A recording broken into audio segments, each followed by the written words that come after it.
दोस्तों, प्राचीन समय में आदिवासी मानव अपने दाढ़ी और सर के बालों को बनाने के लिए नुकीले पत्थरों का इस्तेमाल करते थे। लेकिन आज आधुनिक समय में ऐसा नहीं है, क्योंकि आज हम आधुनिक रेजर ब्लेड से अपनी दाढ़ी बनाते हैं। ये एक ब्लेड्स लगभग 6 बार एक आम इंसान की दाढ़ी बना सकता है। कई आधुनिक कंपनियां इन रेजर ब्लेड्स को बनाने का काम करती हैं, क्योंकि रेजर ब्लेड्स का उपयोग आधुनिक समय में कुछ ज़्यादा ही किया जा रहा है। कई लोग तो रोज़ सुबह सुबह अपनी दाढ़ी को साफ करने में लग जाते हैं। लेकिन क्या आप जानना चाहते हो कि ब्लेड्स आखिर बनते कैसे हैं? तो वीडियो को अंत तक जरूर देखिए। और अगर आपने अभी तक हमारे YouTube चैनल को सब्सक्राइब नहीं किया है तो कर लीजिए और बेल के आइकन को भी दबा दीजिए, जिससे कि हमारी सभी वीडियो आपको सबसे पहले मिल सकें। आमतौर पर रेजर ब्लेड्स बनाने के लिए स्टेनलेस स्टील का प्रयोग किया जाता है, क्योंकि इसमें जंग नहीं लगता।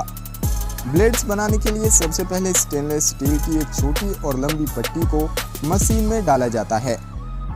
ये मशीन इस पट्टी पर कई छेद करती है। इन छेदों की मदद से ही ब्लेड्स को आसानी से रेजर में लगाया जा सकता है। छेद होने के बाद ब्लेड्स को प्रारंभिक रूप मिल जाता है।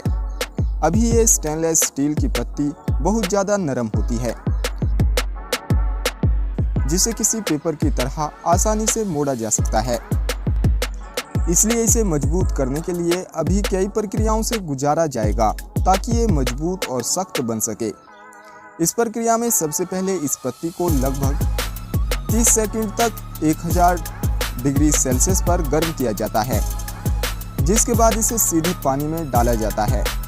और तीसरी प्रक्रिया में इसे -50 डिग्री सेल्सियस पर रखा जाता है। लेकिन इन 3 प्रक्रियाओं से गुजरने के बाद भी ब्लेड्स अभी सख्त नहीं हुआ है। अभी भी इस ब्लेड को आसानी से तोड़ा जा सकता है। अब इसे और ज़्यादा मजबूत करने के लिए एक बार फिर से भट्टी से गुजारा जाता है। भट्टी से गुजरने के बाद अब ये पूरी तरह से मजबूत हो चुका है। अब बारी है इस पर कंपनी का नाम लिखने की। ब्लेड पर गीली स्याही द्वारा नाम लिखा जाता है, जिसके बाद इस स्याही को सुखाने के लिए एक बार फिर से आग के ऊपर से इस पट्टी को गुजारा जाता है। यहाँ तक इन मशीनों ने इसे मजबूती से लेकर एक ब्लेड की शक्ल दी है। अब बारी है सबसे मेन काम की। जी हाँ, इन ब्लेड्स पर धार लगाने की। ब्लेड्स पर धार लगाने के लिए इन्हें एक दूसरी मशीन से गुजारा जाता है।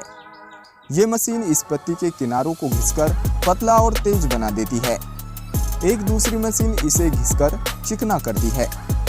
इसके बाद फाइनली इन्हें इस पत्ती से अलग अलग किया जाता है। और अब बारी है इन ब्लेड्स की जांच करने की। सबसे पहले कंप्यूटर द्वारा ब्लेड्स की धार चेक की जाती है और उसके बाद एक छोटी मशीन में डालकर इनकी लंबाई और चौड़ाई की जांच की जाती है। सभी प्रकार की जांच करने के बाद इन्हें एक खास प्रकार के तरल से धोया जाता है। उसके बाद सुखाया जाता है। इसके बाद इन्हें एक मशीन में डालकर इन पर क्रोमियम की एक परत चढ़ाई जाती है, जिससे इन्हें और भी ज़्यादा मजबूती मिलती है।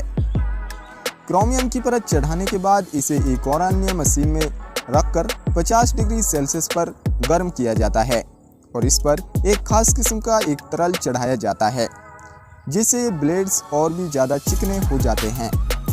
इसके बाद फिर एक बार इन ब्लेड्स की धार को चेक किया जाता है। धार को चेक करने के लिए कागज़ की एक मोटी परत को काटा जाता है।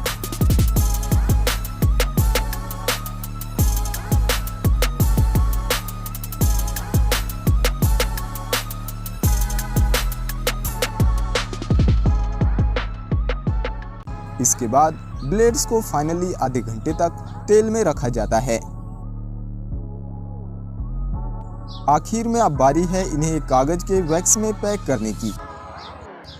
ये काम भी एक मशीन द्वारा किया जाता है। इसके बाद फाइनली इन्हें कागज के एक पेपर में पैक किया जाता है।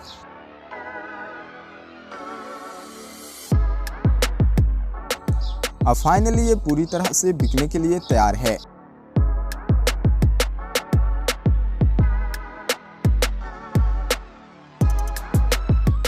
अब आप इससे अपनी दाढ़ी साफ कर सकते हैं। सो दोस्तों, आज की इस वीडियो में इतना ही। जल्द मुलाकात होगी एक और नई वीडियो के साथ। तब तक के लिए धन्यवाद।